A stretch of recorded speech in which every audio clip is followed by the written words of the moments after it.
Shadow clan, Woakes, गोब्लिन्स, project 54, वेदा इन सब से आजाद हो चुके थे। उनकी जिंदगी पहले की तरह सामान्य होती जा रही थी। आसाम से आए उन्हें 1 हफ्ता हो चुका था। वो बनारस में ही थे।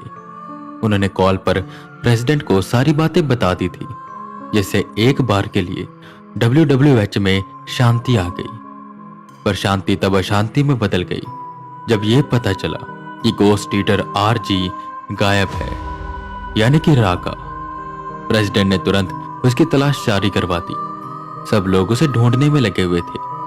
वहीं वेदा इन सब बातों से बेखबर अपनी जिंदगी को पहले की तरह देख रहे थे, जहां बस ब्रह्म मुहूर्त में स्नान कर वो मंदिर साफ करते, भक्तों के आ जाने पर आरती करते, उनमें प्रसाद बांटते और बाहर जानवरों को भी प्रसाद खिलाते।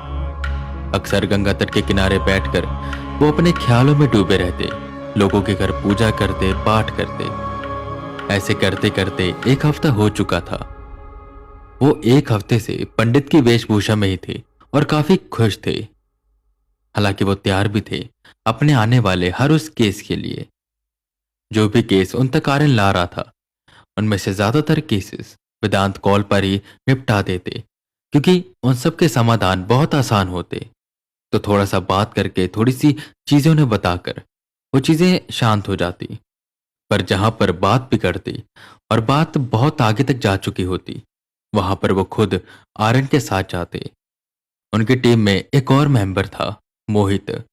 मोहित जिसे सपने में फ्यूचर में होने वाली चीजें दिखाई देती थी, पर वो चीजें जो पैरानॉर्मल से अटैच हैं।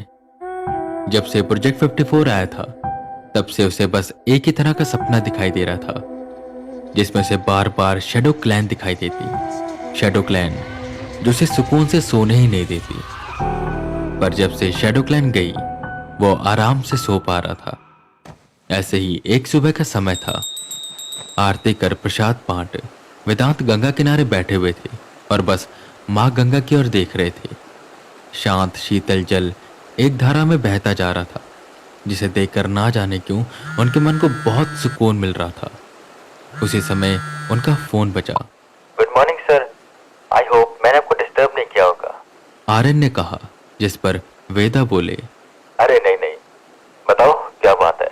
जिस पर आर्यन बोलता है, सर कह सकते हैं कि एक बहुत ही खतरनाक केस हमारे पास आया है। सर एक लड़का है साहिल, वो लास्ट वीक अपने दोस्तों के साथ शिमला घूमने गया था, पर अचानक अगले ही दिन वापस आ गया।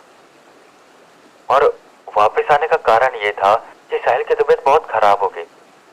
पर जब से वो घर आया, वो काफी अजीब सी हरकतें कर रहा है। कभी अचानक से बीमार हो जाता है और दिखाने पर बिल्कुल नॉर्मल।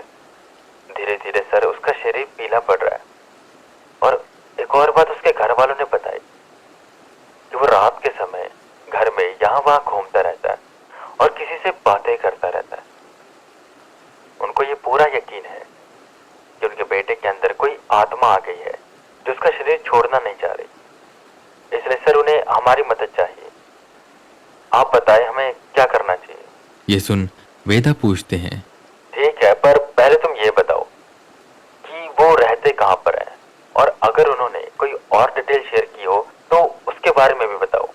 जिस पर आर्यन बताता है कि सर वो जलंधर पंजाब के रहने वाले, उसका पूरा नाम है साहिल शर्मा और उसके पापा एक पुलिस ऑफिसर हैं। हालांकि उसके पापा इन सब चीजों के खिलाफ थे, पर उसकी मम्मी बहुत फोर्स कर रही है। और जैसे हालात चल रहे हैं, उसके पापा भी राजी हो चुके हैं।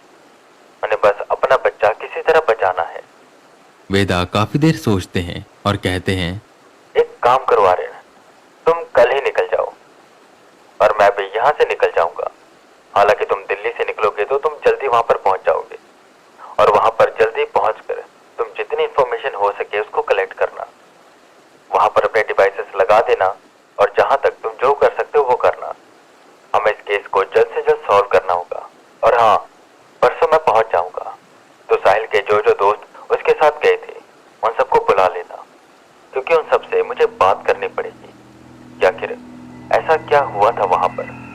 आर्यन हामी भरकर फोन रख देता है और निकल पड़ता है जलंधर की ओर। और वहीं वेदा अपनी सामान्य होती जिंदगी को गले लगाते हैं और खुश होकर तैयारी करने लग जाते हैं जलंधर जाने की।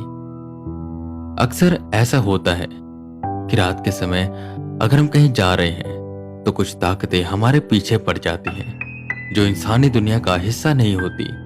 और वेदा को ऐसा लग रहा था कि शायद साहिल के साथ भी कुछ ऐसा हुआ होगा कि वो लोग शिमला की ओर जा रहे होंगे और रास्ते में कुछ हो गया होगा, तो वहां पर जाकर बस उन्हें उस आत्मा को निकालना था। पर जो साहिल के साथ हुआ था शायद उसके बारे में वेदा सोच भी नहीं सकते थे। खैर, अगले दिन की ट्रेन से वेदा निकल पड़े जलंधर की ओर और जहां आर्यन रात की ट्रेन से सुबह जलंधर पहुंच गया था, वही वेदा को टाइम लगने वाला था। और उसी टाइम के बीच में आर्यन जितनी इंफॉर्मेशन हो सके उसे कलेक्ट कर रहा था और अपने डिवाइसेस को उनके घर में लगा रहा था। आर्यन को एक बात अजीब लग रही थी।